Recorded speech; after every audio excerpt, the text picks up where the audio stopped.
In 1915, America was trying to figure out where it fit in the world. The war in Europe had been going on for a year. Canada was helping Britain in the effort, but the U.S.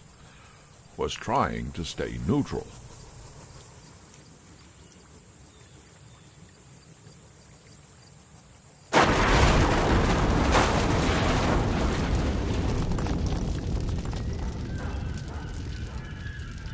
It was a small bomb, but it was the first act of the World War on American soil, an international story that reporters were rushing to cover. Lincoln to Topsfield, and then Kossuth. Never make it by noon. Eaton? No, we don't want Eaton.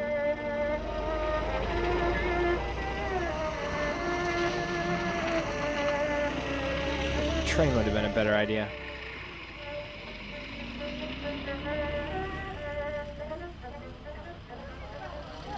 What's going on here?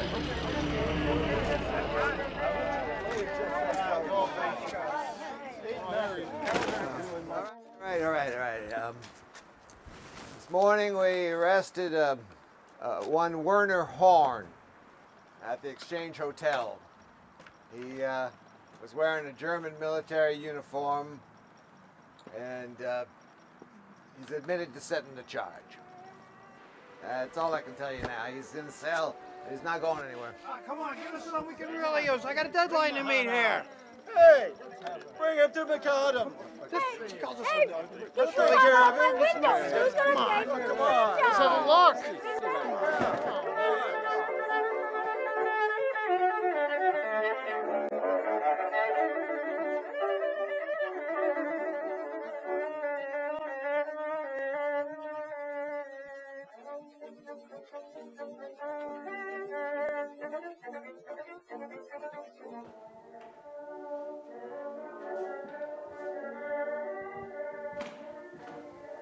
Excuse me, Sheriff? I was wondering. I'd like to get your picture with the prisoner, I think. I told you the show is over. This guy isn't going anywhere until his arraignment in Machias next week. I know, but look, if we get pulled into this whole European thing, you're the guy that got the first one. Look, I don't have time for this kind of foolishness. I have work to do here.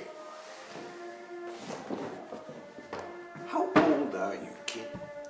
Old enough to be working for the big guys. Fox Movie Tone, Pathé. Look, there are people on both sides of the bridge that want to string this guy up. The last thing I'm going to go do is parade this spy around. Spy?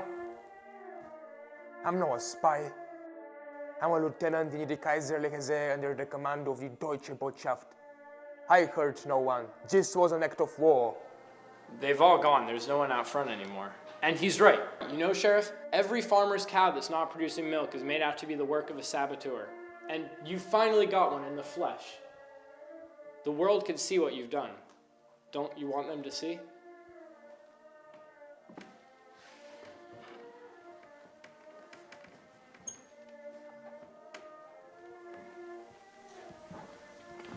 Would they see this in Portland? Yeah. Universal newsreel. All over. A 16-year-old kid scooped all the national press. His name was Louis de Rochemont. From the first, he had the confidence to direct the story. His original footage shows the sheriff and prisoner quite pleased to perform. In the next 5 decades, he created a new standard for documentary film. Before there was such a thing as a news show, de Rochemont's March of Time changed the newsreel business. It brought a definite point of view to America's movie houses. The Great Depression, the first warnings about Hitler, and controversial feature films about racism, labor unrest, and the Cinerama adventures of the 1950s. He was a maverick, an outsider, a street-smart producer who invented a language for all the newsreels that followed, and every nightly news show you've ever seen. They all respected him immensely. In fact, one or two of them referred to him as a kind of genius. He could take a bunch of film, a mess of film from around the world that made no sense at all, and once a month could make it into a 20-minute film that was brilliant and then anticipated news events. He said he'd make a film about Czechoslovakia, and 2 weeks later something would blow up in Czechoslovakia. In all anxious and troubled Europe today, no news is awaited with graver concern than the hour-by-hour reports from Prague, Czechoslovakia. He's probably the most intuitive person I've ever seen. He was constantly on the look for something to happen and that he could make happen, because that was part of what he did. Things that he would come up with were things that people weren't talking about. His competition would shake their heads and say, how the hell did he do that, you know? How did he get all that material so quickly? Well, it wasn't so quickly, but it was because he had the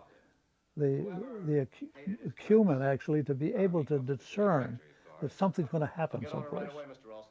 Good. Rosebud, dead or alive. It'll probably turn out to be a very simple thing. Well, we didn't do spot news. We didn't do that. We things that we could pick out of a future book and work on them and work on the outside, getting, picking up stuff. And in those days, the March of Time was the most exciting source of news in depth that Americans had. You have to remember that there was no TV, and the newsreels in those days were just brief glimpses of 30 seconds or 60 seconds. The newsreels had a special kind of style, part journalism, part show business. They don't make films like these anymore. That in that day, nobody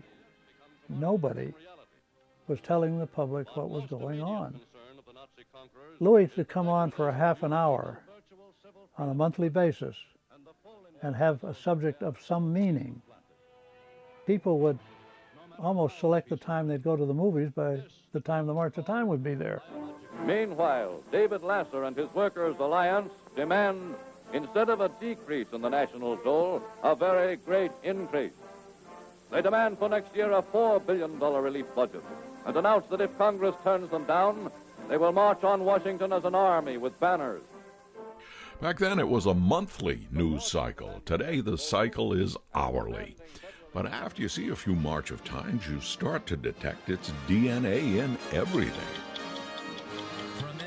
From network news to Comedy Central, and the History Channel to schlock reality shows. I think that the techniques of today's television news business, they reflect the success of the March of Time in the early days of the television service. But as far as outrage, much more careful than the March of Time. In all the United States, there is no parallel to the economic bondage in which cotton holds the South. In 1941, de Rochemont handed control of the March of Time to his brother, Richard. Louis wanted to tell bigger stories. Darrell F. Zanuck at 20th Century Fox saw an opportunity. Zanuck wanted Louis to teach his producers and directors how to make a motion picture film.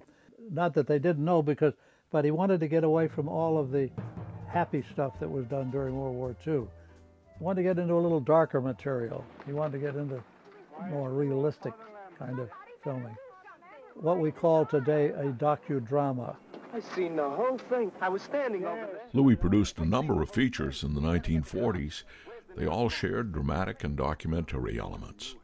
He worked with many accomplished directors, but the result was always a recognizable de Rochemont product. These films created a new hybrid form, the docu-noir. The Academy awarded Louis 2 Oscars for his work for The March of Time and the feature Fighting Lady. In honor of all American aircraft carriers, let us call her the Fighting Lady. In 1949, he broke new ground with Lost Boundaries, the first feature film to confront racism in America. I should have told you this years ago. I'm part Negro, Howard, so's your mother.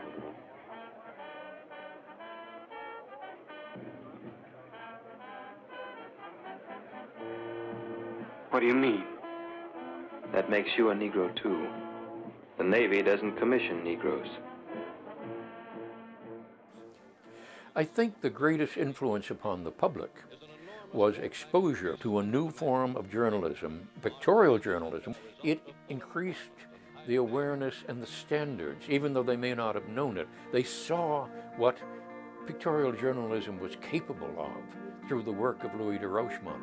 And that, I think, was his greatest contribution in the evolution not only of the motion picture, but the evolution of journalism.